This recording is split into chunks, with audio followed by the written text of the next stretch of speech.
Ada dapat yang 6 baris? Karangan siapa? Joko Pinurbo.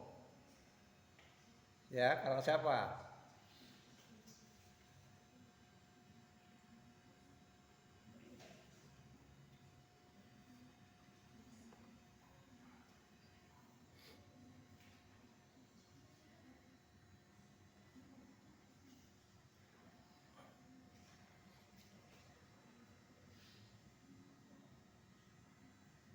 Dapat?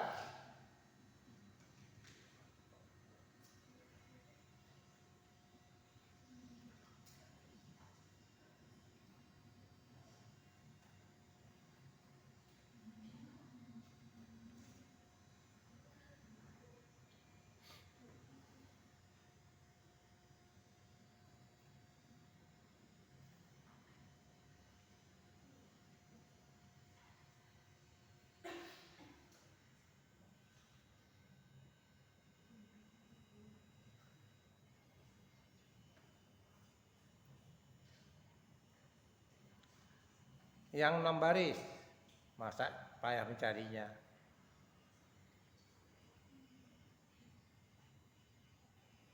Dapat enggak?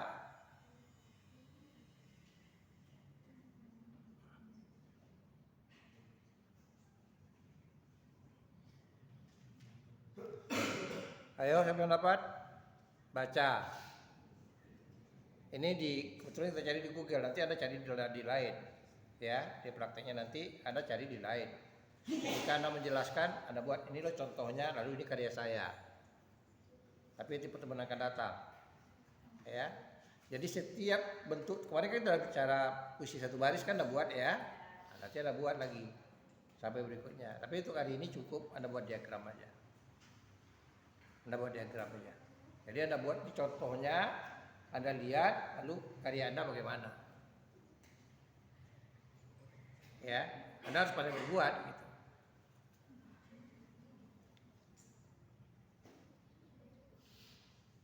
Ayo, siapa yang bisa cari?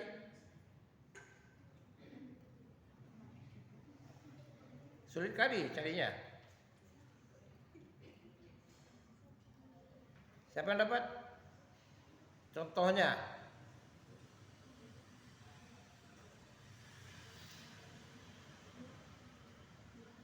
Dapat? Dapat? Udah ngapain ditunggu-tunggu? Saya Pak gitu. Kalau mau tundangan boleh diam, maksudnya iya. Kalau ini kuliah, silakan.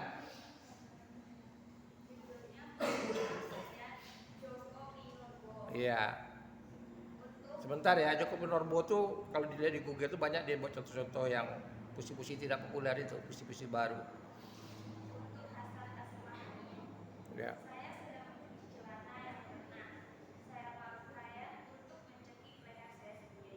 Saya ulangi lagi, kurang kuat suaranya.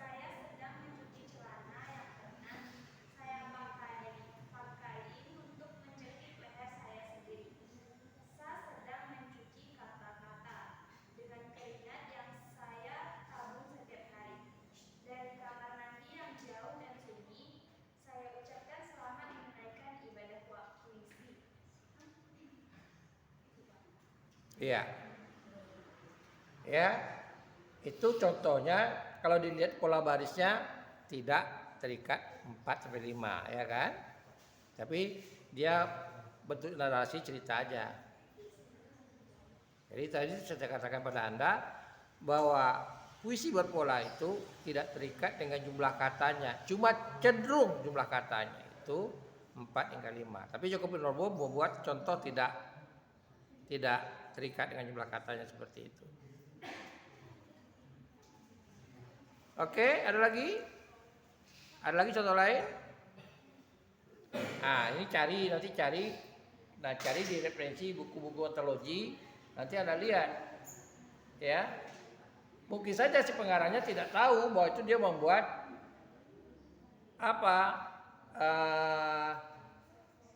step gitu. Mungkin saja dia tidak tahu, tapi kita lihat dari jumlah barisnya itu 6. Berarti dia membuat step. Paham? Jadi Anda boleh contoh bukan di Google, ini saudara untuk kuliah kita aja, karena kita bukan kuliah di perpustakaan. Jadi Anda cari contohnya supaya lebih paham. Lalu Anda cari contohnya, Anda cermati, lalu Anda buat. Ngerti? Ngerti? Saya ulangi lagi, Anda cari contohnya setiap bentuk pola baris itu, lalu Anda cermati, Anda pajakan, ini contoh yang Anda ambil. Kalau nanti di Google semuanya, maka muncullah cukup penerbo semuanya. Ya, jadi bisa Anda cari di puisi Khairil, puisi yang lain, misalnya puisi Amir Hamzah, dan puisi yang mana lagi gitu.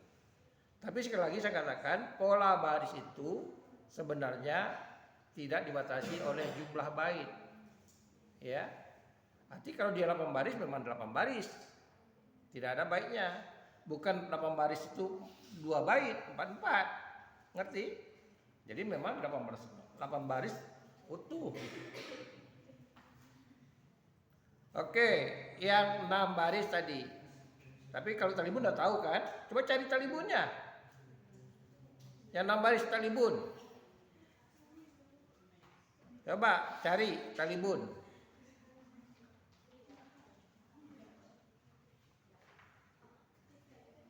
Ada yang dapat? Talibun.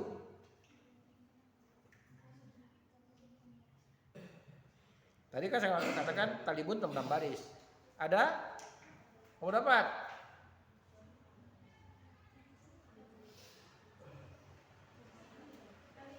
Iya, talibun.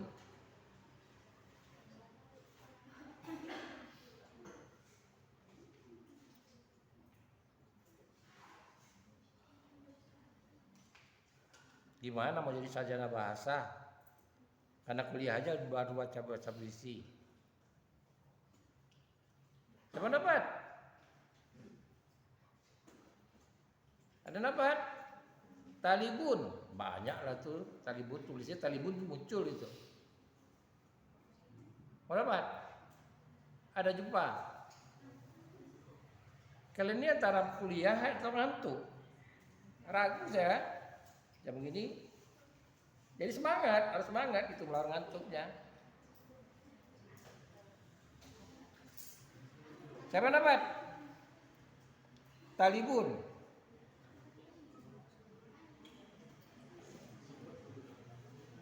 Wah, kacau model gini. Contoh talibun tahu? Cari.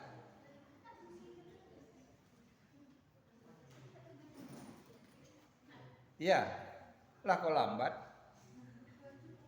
Oh ya sudah. Jangan di pintu, di sini duduk. Pintu itu tidak boleh, anak gadis itu tidak boleh dekat pintu, nanti lambat dapat jodoh. Dapat orang jodoh itu orang tua. Nah, mau dapat jodoh orang tua. Nah, jadi jangan di pintu, kata orang patah gitu. Patah larangnya jangan di pintu, anak gadis duduk. Silakan. Anak orang di Padang pergi berjalan ke pegunungan, hendak makan hari kelas senja. Di sana sirih kami terlekap, meskipun daunnya serupa, namun rasanya berlain jua. Iya. 6 baris kan? Nah, berarti sambirannya mana?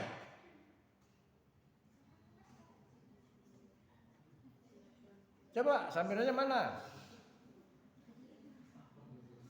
Kok bingung cari? Jadi baris pertama, kedua, ketiga itu sampiran. Ada lagi contoh lain? Ada lagi contoh lain? Ya, silakan. Jika lentuk mulai menyapa, rintik hujan mulai bersiap, langit pun telah menyemburat. Jika hendak berlaku, Yang kuat suaranya. Ini bukan bacanya tuh supaya orang dan dengar. jika hendak beroleh surga, buat amal soleh, pada nuraya tinggalkan semua maksiat. Iya. Oke, kamu apa? Baca. Berlayar ke pulau antah beranta, menerjang gulungan ombak, bersama nakoda tak kenal kalah, agar kau tak bersusah payah, melewati masa depanmu kelak, tuntutlah ilmu tak kenal lelah. Iya. 6 baris kan? Nah, karena Anda baca itu tidak sesuai dengan baitnya. Harusnya dibaca dulu iramanya tuh, tahu sampiran ini bahasa sampiran gitu. Oke, membaca juga harus dipelajari cara membacanya gitu. Seperti saya katakan tadi, kalau Anda hendak ke lepau, hiu beli, beranak beli, ikan panjang beli dahulu. Itu baris ketiganya. Ya, saya ulangi lagi, kalau Anda hendak ke lepau, kan satu baris pertama, hiu beli, beranak beli. Baris keduanya, ikan panjang beli dahulu.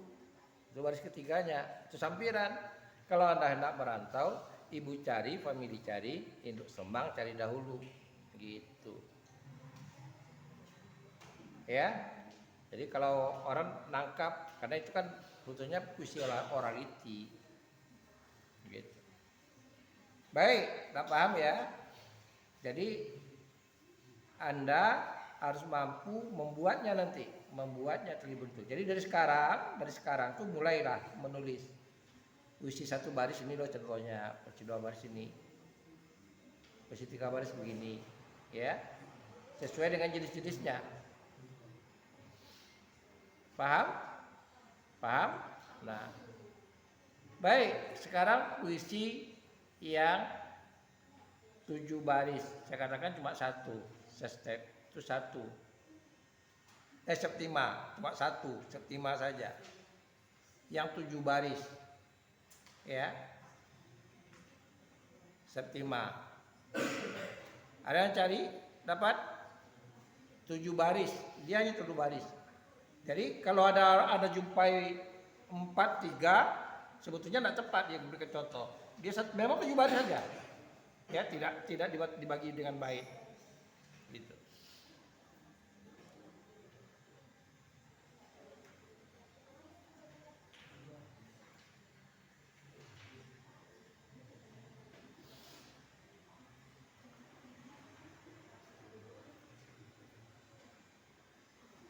Ada?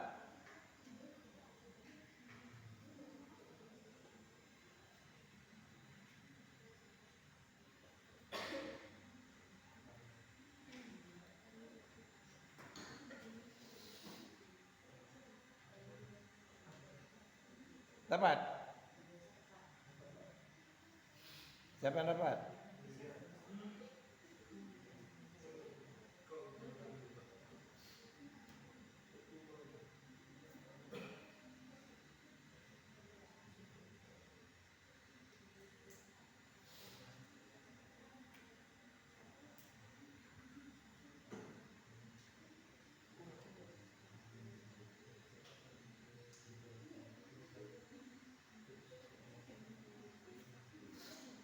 Ada dapat? Ya, silakan. Puisi menarik suku-suku karya Aisy Asma Nadia. Gadis kecil berselendang warna-warni dengan bibir yang mungil menari-nari. Parasmu nan ayu, gemari lentingmu mendayu. Ikuti irama kupu-kupu yang menari-nari indah. Di tepian panggung, tepuk tangan pun terdengar meriah. Itu bentuk puisi narasi, cerita. Ya, bentuk puisi narasi.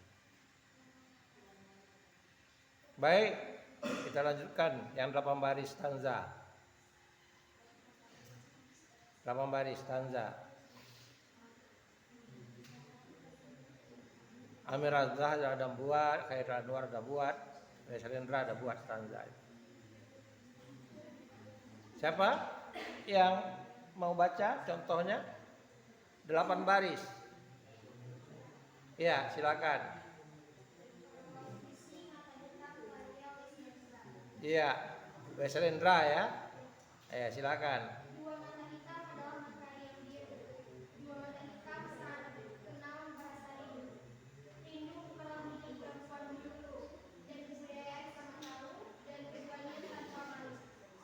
Dua mata hitam terbenam di darinya wangi. Kecantikan tanpa suara, tanpa pelangi. Dua mata hitam adalah ruang yang kemarin. Secangkir kopi, sekoreng lagi dan kenangan yang terbenam. Oke. Ya, jadi saya ulangi lagi. Namanya stanza itu bukan 2 baris 4-4. Memang satu utuh dia 8 baris. biar 8 baris. Baik, sekarang Anda cari sejarah soneta, termasuk yang saya katakan koda itu kebenarannya. Apa itu soneta, bagaimana? Anda cek lagi apa yang saya jelaskan tadi. Ya, apa yang saya jelaskan tadi, benar enggak apa yang saya jelaskan tadi? Pola soneta itu 14 baris, lalu ada bait tambahan namanya koda yang membawa Rustam Effendi dan Muhammad Yamin. Anda cari kebenarannya, cari di Google.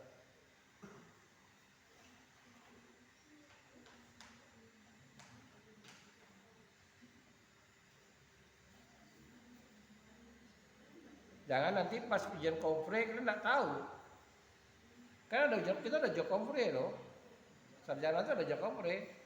Pas saya uji, coba jelaskan soneta apa? Bingung.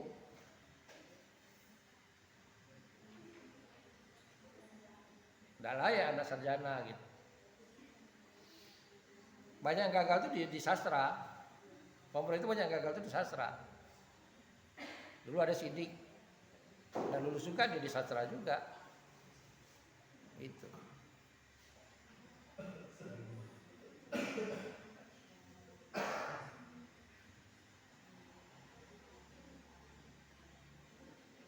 Ayo, siapa yang mau baca?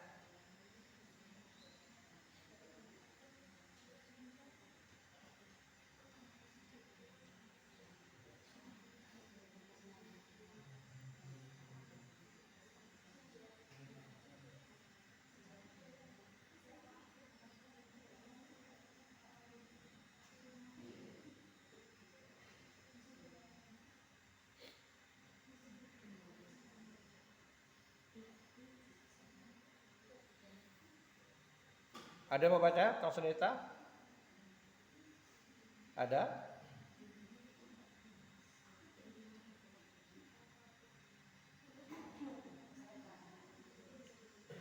Siapa yang baca? Silakan. Soneta berasal dari bahasa Italia yaitu sonetto yang memiliki arti puisi yang bersuara. Soneta atau sonet adalah salah satu bentuk kesusastraan yang muncul sejak pertengahan abad ke-13 di kota Firenze, Italia. Soneta berasal jadi secara singkat pengertian soneta adalah puisi yang bersuara. Di Indonesia sendiri, soneta masuk dari negeri Belanda, diperkenalkan oleh Muhammad Yamin dan Rustam Effendi. Rustam, bukan Roes. Itu yang lama, Roe itu baca Rustam Effendi. Karena itu mereka berdua dianggap sebagai pelopor atau bapak soneta Indonesia. Udah, jumlah baitnya aslinya berapa? Dia 14 baris. Jumlah barisnya 14 baris. Polanya yang aslinya berapa? Gimana polanya yang asli? Kemudian Indonesia ada variasinya. Benar enggak 4433? Umumnya, soneta mempunyai jumlah baris sebanyak 14 yang dibagi ke dalam 4 bait dengan pola 4433. Iya. Yakni bait pertama dan 2 harus memiliki 4 baris, sedangkan 2 bait terakhir harus memiliki 3 baris. Namun, dalam perkembangannya, puisi soneta di Indonesia bisa berpola 4442 atau bahkan hanya 1 bait, namun di dalamnya memiliki 4 baris sekaligus. Iya. Jadi di Indonesia itu dioperasikan aslinya itu 4433. Ya, 4433 itu aslinya. Tapi setelah dimasuk ke Indonesia itu ada yang membuat 44 3 kali 44-nya kan 12 itu, tambah 2 baris bait terakhirnya. Atau seluruhnya itu jadi satu kesatuan. Ya. Tapi perlu saya jelaskan sedikit. Kalau dia 4433, kalau kita konversikan dalam bentuk paragraf, maka dia bicarakan 4 topik. Topik bait pertama, 2, 3, dan 4. Tapi kalau dia jadi satu bait aja, 8 baris, berarti dia bicara satu topik. Ya, itu ketentuannya. Ya, jadi kalau kita konversikan kalau bentuk paragraf, Kalau dia 4-4-3-3, berarti 4 topik yang dibicarakannya. Walaupun jadi satu kesatuan, satu tema, tapi 4 topik bicarakan. Yang terpisah-terpisah dia. Tapi kalau dia satu, berarti satu topik. Itu bedanya. Oke? Paham? Karena tamu kita udah datang, kita istirahat dulu. Kita istirahat dulu. Ya. Saya ulangi lagi pada Anda. Ingat, mulai dari sekarang nih waris ansur buat tugasnya. Ya, nanti pertemuan keberapa saya akan tanyakan, ada buat kontennya. Jadi buat dulu, coret dulu, Anda lihat bentuk yang ada, pengetahuan yang ada, lalu Anda bagaimana dengan karya Anda. Jadi Anda punya waktu untuk perbaiki. Ini kita sebetulnya udah habis tentang ilmu pengetahuan tentang puisi berpola. Minggu depan kita udah bicarakan puisi tidak berpola. Puisi tidak berpola itu tidak banyak. Mulai puisi bebas, puisi mantra, ya, satu puisi varian-varian yang lain. Tapi kalau dilihat perubahannya cuma ada puisi mantra, bebas dan puisi mantra. Oleh karena itulah sekarang ini ada ansur-ansur. Lebih banyak kita bicara puisi berpola. Jadi bentuk-bentuk inovasi puisinya nanti puisi bebas itu bagaimana menginovasikannya. Paham? Jadi kalau puisi berpola ini kan tahu acuannya. Buat pantun, masa nggak bisa buat pantun? Ini contoh pantun yang ada. Asam kadis asam gelugur ketika subsidiaria. Anda tinggal buat lagi contohnya. Ya, tinggal Anda buat contohnya gitu. Udah ada contohnya, tinggal Anda buat apa yang baru karya Anda, nah, mungkin tidak bisa.